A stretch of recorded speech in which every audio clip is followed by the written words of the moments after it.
আমি ওই ব্যক্তিকে জান্নাতের আঙ্গিনায় একটা ঘরের গ্যারান্টি দেই যে ব্যক্তি তর্ক করার সময় নিজে হক এটা জেনেও সে তর্ক থামিয়ে দেয়। অনেক সময় হয় না, অনেকে পায়ে পাড়া দিয়ে ঝগড়া করতে আসে, এরকম আছে না নাই?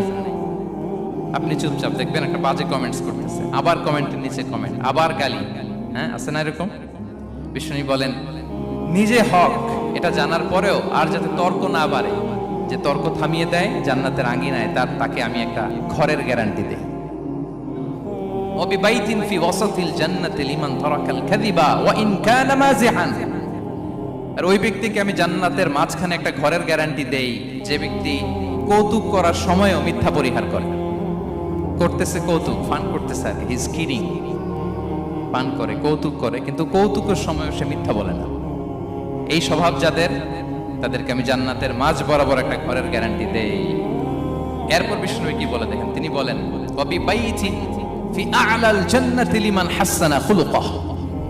আর জান্নাতের একেবারে হাইস্ট পিক অফ প্যারাডাইস, জান্নাতের সর্বোচ্চ স্তরে আমি একটা ঘর বা একটা বাসভবনের গ্যারান্টি ওই ব্যক্তিকে দেই যে তার আচরণটা সুন্দর করেছে,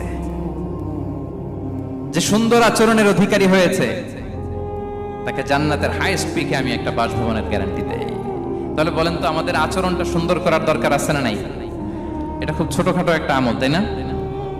কথা বলেন, দক্ষিণ কোরিয়া প্রবাসী ভাইরা আওয়াজ করে বলেন, এটা কি ছোট আমল?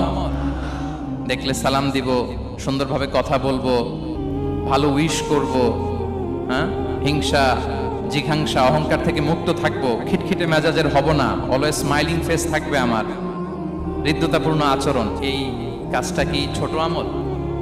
আওয়াজ করে বলেন, এই আমলটা কি ছোট না বড়?